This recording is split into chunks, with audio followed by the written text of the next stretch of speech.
రాజేష్ గారు, కేంద్ర ప్రభుత్వం బడ్జెట్‌లో అమరావతి రైల్వే లైన్‌కి రూ. 1000 కేటాయించింది. ఇది ఎంత హాస్యాస్పదంగా ఉందంటే, అసలు రూపాయి ఇవ్వకపోయినా అదొక రకం. రూ. 1000 ఇవ్వటం ఏంటి? ఒకవైపేమో భారతీయ జనతా పార్టీ వాళ్ళు, మేము అమరావతి రాజధానికి కట్టుబడి ఉన్నాం. మొన్న కూడా పురంధేశ్వర్ గారు చెప్తా ఉన్నారు, మేము కట్టుబడి ఉన్నాం అని గంభీర వదనంతోటి. ఎక్కడ కట్టుబడ్డారు? కట్టుబడి ఉంటే రూ. 1000 ఇవ్వటం ఏంటి? సరే, ఆ పార్టీ సంగతి అక్కడ పెడితే, ఈ జగన్మోహన్ రెడ్డి గారు ఛాతీ విరుచుకొని మరీ చెప్పాడు ఆ రోజు. ప్రత్యేక హోదా కోసం మేము చెట్లు ఎక్కుతాం, కొమ్మలు నరుకుతాం అన్నట్టు మాట్లాడాడు. 20 మంది ఎంపీలను గెలిపిస్తే. ఇవాళ అసలు దాని హోదా కాదు కదా, ఏదీ లేదు. కేంద్రం నుంచి ఏదీ లేదు. ఆయన కేసులకు సంబంధించిన ఉపశమనం, ఆయన తమ్ముడు అవినాష్ రెడ్డి కేసులకు సంబంధించిన ఉపశమనాలు తప్పితే ప్రజలకు కనపడేది ఏమీ లేదు. ఈయన కేంద్రం నుంచి సాధించుకొని వచ్చింది. అట్లాగే railway zone, Visakha railway zone 2019 నుంచి మేము ఇవ్వడానికి రెడీగా ఉన్నాం. 53 ఎకరాల స్థలం వీళ్ళు చూపించలేదని చెప్పి అశ్విని వైష్ణవ్ కుండబద్దలు కొట్టాడు. నిన్న చెప్పాడు, మీ గవర్నమెంట్ని అడుక్కొని పోండి అంటున్నాడు. ఎవరిని అడిగితే, తెలుగు పాత్రికేయులు అడిగితే, మీ ప్రభుత్వాన్ని అడుక్కోండి, వాళ్ళు స్థలం ఇవ్వట్లేదు అంటున్నారు. ఏంటిది? ఎందుకు ఇవ్వట్లేదు?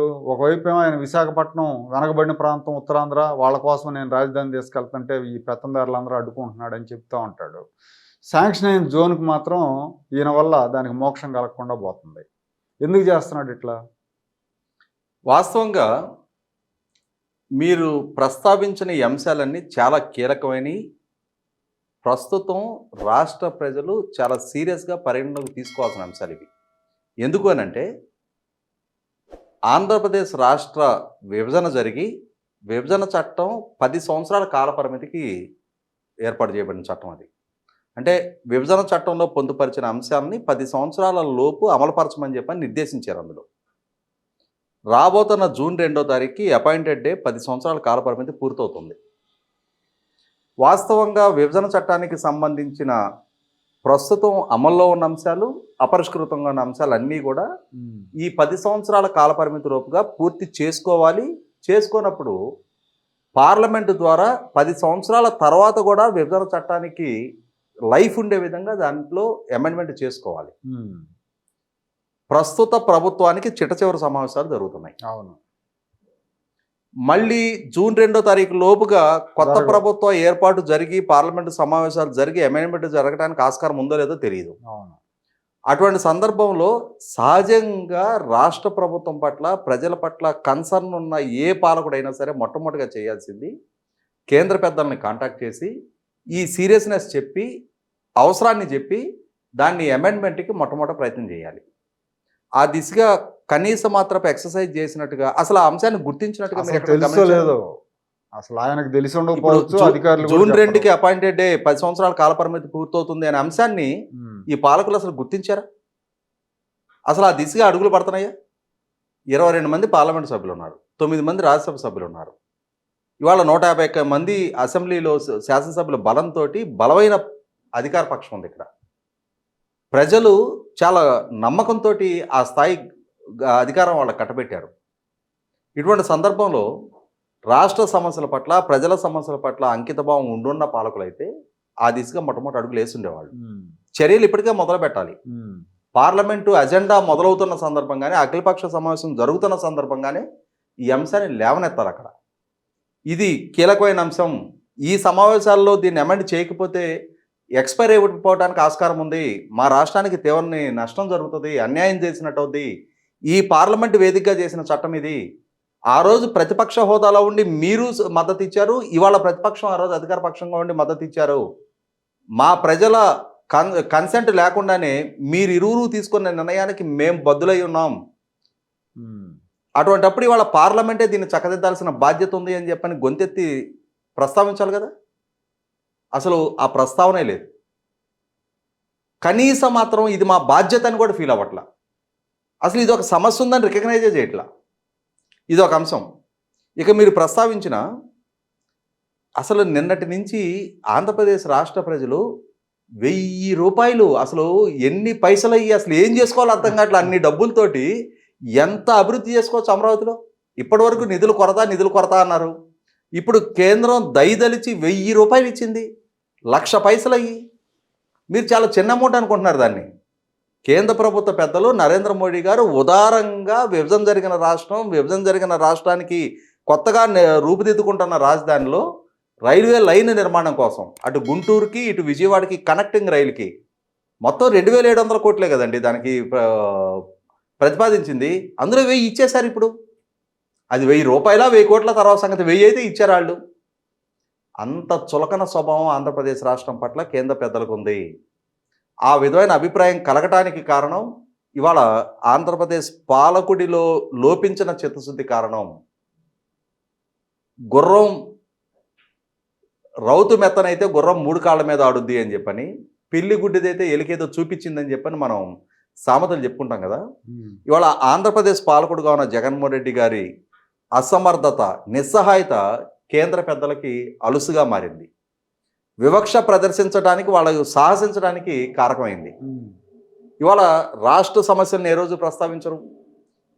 మాకు అప్పులు కావాలి, మా కేసులు విచారణ జరగకుండా చూడండి, ముంచుకొస్తున్న మా చిన్నాన్న హత్య మా మీదకి రాకుండా చూడండి, మా తమ్ముడు అరెస్ట్ కాకుండా చూడండి, ప్రతిపక్ష నాయకుడి మీద మేము నమోదు చేస్తున్న కేసుల్లో మీరు గవర్నరు అనుమతులు లాంటి వాటి గురించి పెద్ద పట్టించుకోకండి, మా కేసులు విచారణ వేగవంతం కాకుండా చూడండి, మా బెయిల్ రద్దు పిటిషన్లో మాకు అనుకూలంగా అఫిడవిట్లు వేయించండి. వీటి గురించే కదా ఆయన పదే పదే ప్రస్తావించేది. ఎప్పుడైతే వీటి గురించి ప్రస్తావిస్తారో దేశంలో ఉన్న మిగిలిన ముఖ్యమంత్రులందరేమో వాళ్ళ వాళ్ళ రాష్ట్రాలకు సంబంధించిన అంశాల గురించి ప్రస్తావిస్తుంటే వీటి గురించి ఎప్పుడైతే ప్రస్తావిస్తారో డెఫినెట్గా చులకన స్వభావం ఏర్పడుద్ది. మనం చూస్తూ ఉంటాం. ఇప్పుడు మన చుట్టుపక్కల మన సన్నిహితుల్లో కూడా కుటుంబ అవసరాల కోసమో, పిల్లల చదువుల కోసమో, ఒక వ్యాపార నిమిత్తమో అప్పు కోసం ఎవరైనా ప్రయత్నం చేస్తుంటే అభివృద్ధి దిశగా వాళ్ళు వేస్తున్న అడుగులు దృష్ట్యా ఖచ్చితంగా వాళ్ళని ప్రోత్సహించాలనిపించింది. తాగుడు కోసము, ప్యాకెట్ కోసం ఎవడన్నా డబ్బులు అప్పు కావాలని మన దగ్గరకు వస్తే ఖచ్చితంగా వాళ్ళ మీద వాళ్ళ వ్యక్తిత్వం మీద మనకు ఒక చులకన అభిప్రాయం ఏర్పడుతుంది. నేను పంచి పెడతాను, నాకు అప్పు ఇవ్వండి అంటే ఎవడిస్తాడు చెప్పండి. ఇవాళ జరుగుతున్నది అదే కదా. ఇవాళ అంటే పాలకుడి వైఖరి, పాలకుడి చిత్తశుద్ధి ఎప్పుడైతే లోపిస్తుందో, పాలకుడిలో రాష్ట్ర ప్రజల పట్ల, రాష్ట్రం పట్ల కమిట్మెంట్ లోపిస్తుందో కేంద్ర పాలకులకు కూడా ఈ పాలకుడి పట్ల చులకన స్వభావం ఏర్పడుతుంది. ఎప్పుడైతే పాలకుడి పట్ల చులకన స్వభావం ఏర్పడుతుందో ప్రాంతం మీద దాని రిఫ్లెక్షన్ ఉంటుంది, ప్రజల మీద ఆ రిఫ్లెక్షన్ ఉంటుంది. ఇవాళ బాధితులుగా ప్రజలు మారుతున్నారు. కానీ కేంద్ర పెద్దలు కూడా గమనించాల్సింది, పాలకులు తాత్కాలికం, రాష్ట్రం శాశ్వతం, ప్రజలు శాశ్వతం. ఇవాళ పార్లమెంటు తీసుకున్న నిర్ణయ పర్యవసానం ఇవాళ ప్రజలు ఒక అనాథలుగా మారారు. రాజధాని లేని దుస్థితిలో ప్రజలు ఉన్నారు. అసలు భవిష్యత్తు అగమగోచరంగా మారిన పరిస్థితిలో పార్లమెంటు మీద నమ్మకం పోయిందిగా. ఇవాళ పార్లమెంటు వేదికగా ఇచ్చిన హామీలు అమలుపరచినప్పుడు ఆజాదీకి అమృత మహోత్సవ్ పేరిట 75 సంవత్సరాల ఉత్సవాలు చేసుకునే ప్రయోజనం ఏంటి? ఇవాళ రాజ్యాంగబద్ధంగా చేసిన విభజనని అదే రాజ్యాంగబద్ధ సంస్థ పార్లమెంటు ఆమోదించినప్పుడు, మన్నించినప్పుడు, అమలు చేయనప్పుడు ఇవాళ ప్రజలు ఎందుకు చట్టాన్ని గౌరవించాలి? ఇటువంటి సందర్భంలో ప్రజలలో ప్రజాస్వామ్యం పట్ల నమ్మకం పోయిన రోజు వ్యవస్థలు కుప్పగొల్తాయి. ఇవాళ 75 సంవత్సరాల ప్రస్థానం పూర్తి చేసుకొని 100వ సంవత్సరాల దిశగా అడుగులు పడబోతున్నాయి. 100 సంవత్సరాలకి దేశాన్ని ఈ స్థాయిలో నిలపాలి అని చెప్పని భవిష్యత్తుకు ఒక టార్గెట్లు పెట్టుకొని ఆ దిశగా అభివృద్ధి చెందాలి అని చెప్పని భవిష్యత్ తరాలకి నిర్దేశనం చేసుకుంటా ఉన్నాం. ఇటువంటి సందర్భంలో ఖచ్చితంగా కేంద్ర పాలకులు రాష్ట్ర ప్రయోజనాల దృష్ట్యా, విశాల ప్రజల ప్రయోజనాల దృష్ట్యా ఆలోచన చేయాల్సి ఉంటుంది. ఇవాళ రాష్ట్ర ప్రభుత్వం సహాయ నిరాకరణ చేస్తుంటే వాళ్ళ అసమర్థతగా దాన్ని భావించి కేంద్రమైన చొరవ చూపించి తమకున్న అధికారాలతోటి తాము చేయాల్సిన నిర్ణయాలు చేయాలి. ఇవాళ విశాఖపట్నం రైల్వే జోన్ 2014 రాష్ట్ర విభజన చట్టం నాడు చేసిన వాగ్దానం అది.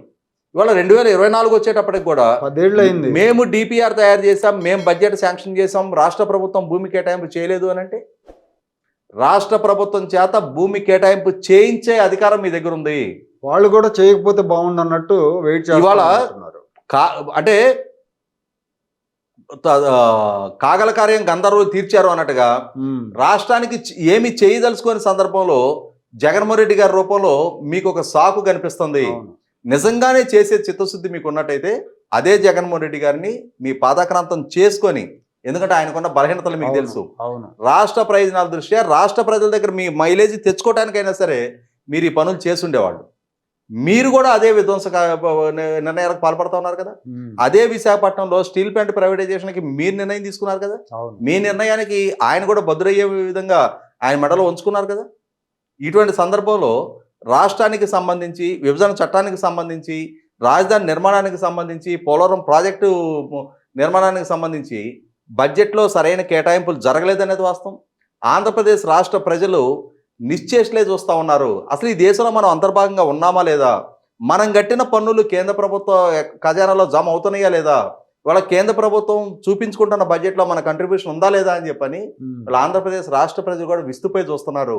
నిస్సహాయులుగా మారాం, మనం అనాథలుగా మారామన్న భావంలో వాళ్ళ ఆంధ్రప్రదేశ్ ప్రజలు ఉన్నారు.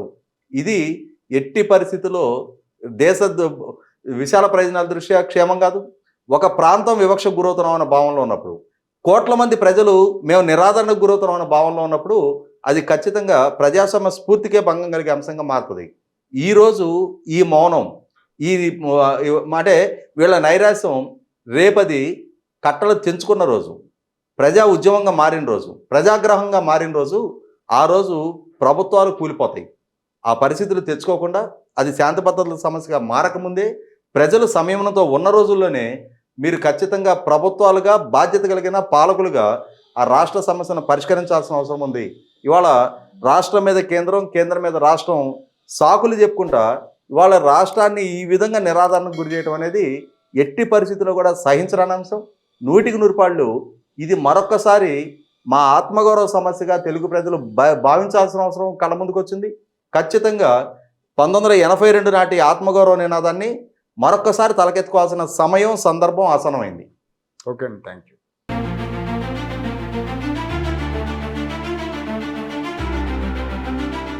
Like, share and subscribe to Rajaniti channel.